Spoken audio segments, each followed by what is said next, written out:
भोजन करके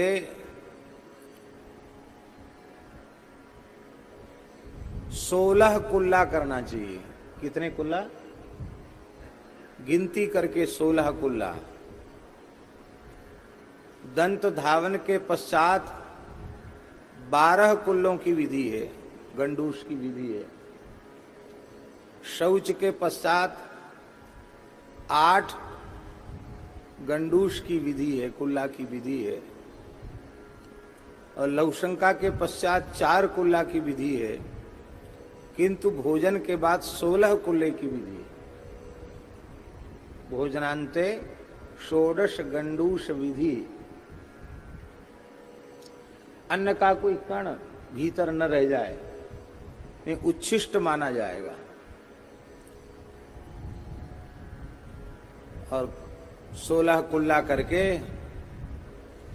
और फिर हाथ धो करके गीला हाथ या अंगुष्ठ और ये दोनों उंगली ऐसे नेत्रों पर लगाना चाहिए, गीली।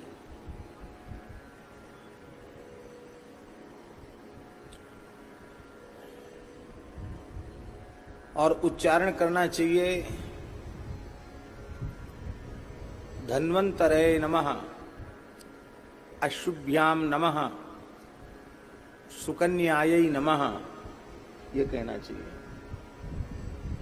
शर्याती की पुत्री सुकन्या, महर्षि च्यवन की पतिव्रता पत्नी, जो सुकन्या का, अश्विनी कुमारों का, धन्वंतरों का, धन्वंतरी का नाम लेकर गीले जल से अंगुष्ठ, मध्यमा और अनामिका का स्पर्श नेत्रों से नित्य प्रति करता है, तस्य चक्षुर न हीयते, उसकी नेत्र ज्योति समाप्त नहीं होती। हम लोग आलसी नहीं करते हैं, इसलिए। नहीं तो शास्त्र की विधियों का अक्षरशः हम श्रद्धा पूर्वक पालन करें तो 100 वर्ष तक किसी कृत्रिम उपकरण से हमें देखने सुनने की आवश्यकता नहीं। आके देख लो, सब पढ़ती है ये। उसको आश्चर्य हुआ डॉक्टर को। जर्मन का डॉक्टर था, वो बड़ा डॉक्टर था। उस डॉक्टर ने कहा कि ये कैसे हो गया, आश्चर्य है, क्या खिलाया, कौन सी दवाई दिया? बोले कोई दवाई नहीं दिया, हमारे गुरुजी ने अनुष्ठान बताया, उसके प्रभाव से ही हुआ। अपने जूते उतार दिए उस डॉक्टर ने और दूर से धरती पर लौटकर साष्टांग प्रणाम किया। कोई भी स्तोत्र, कोई भी जप, कोई भी अनुष्ठान पूर्ण फलदायी है। यदि उसको उसकी मर्यादा में किया जाए तो पूर्ण फलदायी। एक क्षत्रिय परिवार के सज्जन, उन पर कोई पता नहीं कौन सा प्रकोप हुआ, दैवी प्रकोप या कोई भौतिक संकट आया उनके ऊपर कि उनकी नेत्र ज्योति जाने लगी। एक आंख पहले बिल्कुल उसकी ज्योति चली गई, दूसरी भी बिल्कुल जाने के कगार पर थी। दक्षिण में शंकर नेत्रालय है चेन्नई में, आंख का बहुत बड़ा हॉस्पिटल है, वहां भी गए, लेकिन उन्होंने कहा कि हम बचा नहीं सकते। उनके लोग आए, परिवार के लोग, पूज्य गुरुदेव भक्तमाली जी के पास, बोले महाराज ये नौकरी करते हैं, नौकरी छूट जाएगी और छोटे छोटे बच्चे हैं और कोई साधन नहीं है, ये नेत्रहीन हो जाएंगे तो बच्चों का क्या होगा? तो महाराज, जब डॉक्टरों ने तो जो सबसे बड़े आंख के डॉक्टर थे उन्होंने हाथ खड़े कर दिए, अब आप आशीर्वाद दीजिए ये ठीक हो जाए। तो हमारे महाराज जी ने कहा कि पंडित जी आप धर्म संघ वाले गुरुजी के यहाँ पढ़ने जाते हैं, गुरुजी को बता देना, उनसे कोई अनुष्ठान पूछ लेना। ठीक है। हम गुरुजी के यहाँ पढ़ने जाते थे तो हमने पूज्य धर्म संघ वाले गुरुजी से पूछा, नाम आप सब उनका जानते होंगे? नहीं जानते। वृंदावन में ऐसे अद्भुत महापुरुष थे जो कम से कम 12-13 घंटे रोज पढ़ाते थे। और धर्म सम्राट पूज्यपाद स्वामी श्री करपात्री जी महाराज कहते थे, कलिकाल में विशुद्ध ब्राह्मण का दर्शन करना हो तो पंडित श्री राजवंशी द्विवेदी जी का दर्शन करना चाहिए। हमको 12-13 वर्ष तक उनके चरणों में बैठकर पढ़ने का अवसर मिला। सनातन धर्म का कोई ऐसा ग्रंथ नहीं था, न्याय व्याकरण वेदांत पूर्व मीमांसा उत्तर मीमांसा, जिस ग्रंथ को वो बिना देखे न पढ़ा सके। रात्रि को 2 बजे गुरुजी जग जाते थे, 24 घंटे में एक समय आहार लेते थे, रात्रि को केवल दुग्ध लेते थे। पूरे जीवन 1100 गायत्री का जप किया उन्होंने। त्रिकाल संध्या, बहुत पवित्र आत्मा थी। तो हम गुरुजी के पास गए, उनके गुरुजी ऐसी ऐसी समस्या है। गुरुजी बोले उपाय तो है।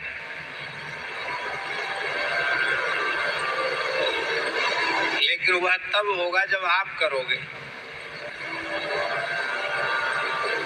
क्योंकि तुम्हारे ऊपर हमें विश्वास है, तुम करोगे तो हो जाएगा। ठीक है गुरुजी, वैसे तो कोई सकाम अनुष्ठान हम करते नहीं, आपकी आज्ञा कर देंगे। तो गुरुजी ने विधि बताई, 41 दिन का अनुष्ठान करना है।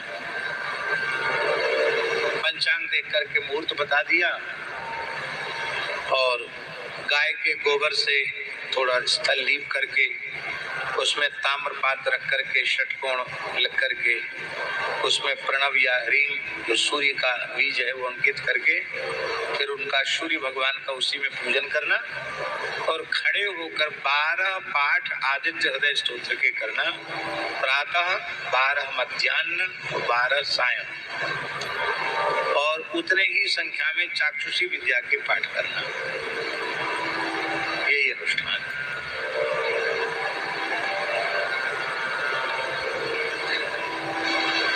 तो हमने किया। आप आश्चर्य मानेंगे कि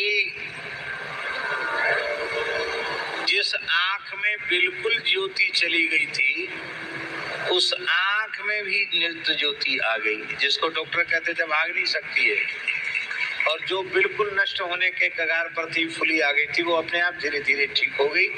अभी भी वह व्यक्ति स्वस्थ और प्रसन्न चित्त विराजमान है अपने परिवार में। अब तो रिटायर्ड हो गए लेकिन अभी है।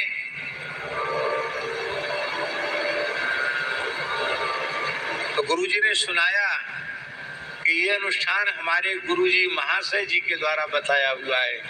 काशी में पूज्य गुरुजी महाशय गुरुजी थे, जो उस समय के अभिनव पाणिनि कहे जाते थे, षडंग वेद के बड़े विद्वान थे। महाशय गुरुजी, महाशय जी की परंपरा है, उनसे पढ़े थे गुरुजी।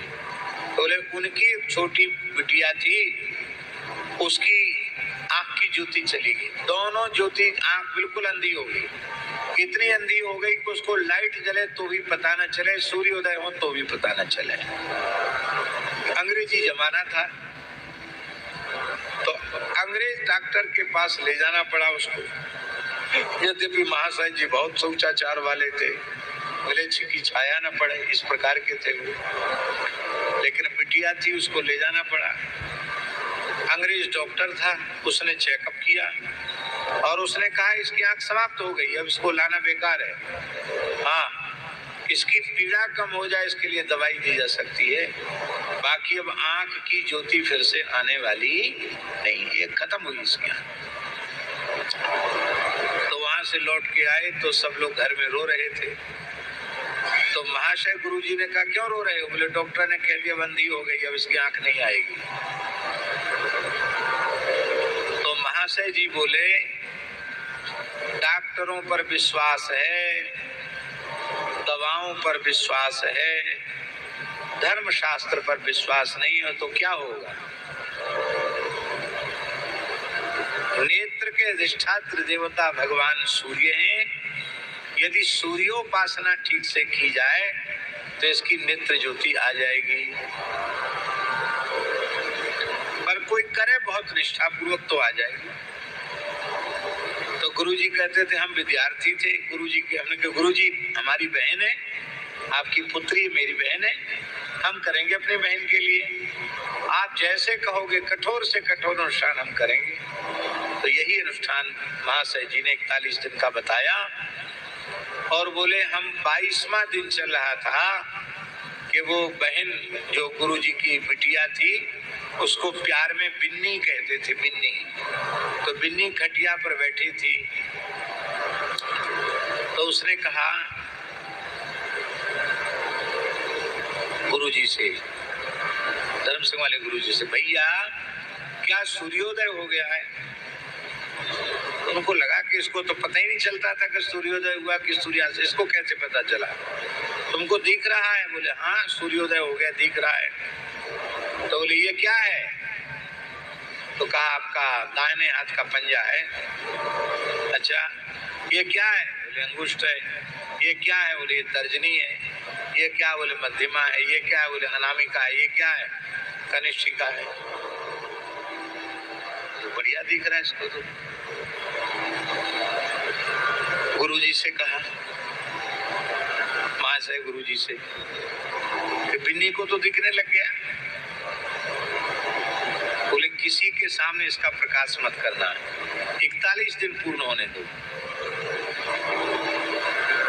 और 41 दिन जब अनुष्ठान पूरा हुआ, बोले अब उस डॉक्टर को दिखा के लाओ जिसने कह दिया था कि अब आंख ज्योति आ ही नहीं सकती, उस डॉक्टर को दिखा के लाओ।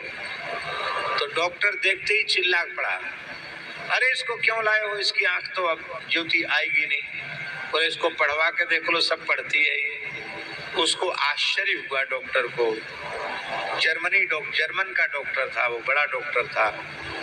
उस डॉक्टर ने कहा कि ये कैसे हो गया, आश्चर्य है, क्या खिलाया, कौन सी दवाई दिया? बोले कोई दवाई नहीं दिया, हमारे गुरुजी ने अनुष्ठान बताया, उसके प्रभाव से ये हुआ। तो उसने कहा कि दंडोत प्रणाम महाराज। बोले गुरुजी को का दर्शन हम कर सकते हैं क्या?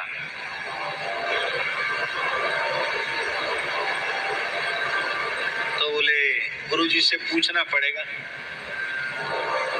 गुरुजी से पूछना पड़ेगा दर्शन कर सकते हैं कि नहीं। गुरुजी से पूछा, बोले संभव नहीं, क्योंकि मृग से संभाषण नहीं करते थे।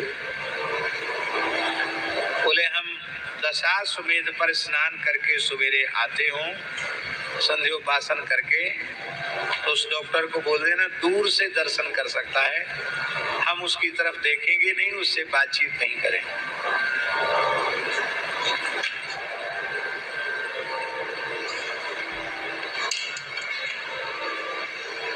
हम उससे बातचीत नहीं करेंगे।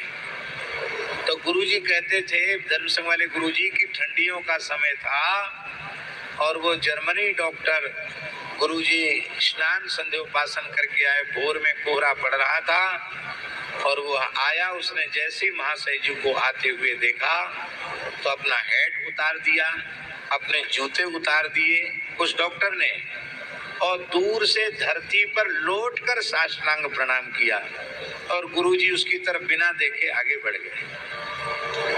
कहते ये दृश्य हमने अपनी आंखों से देखा।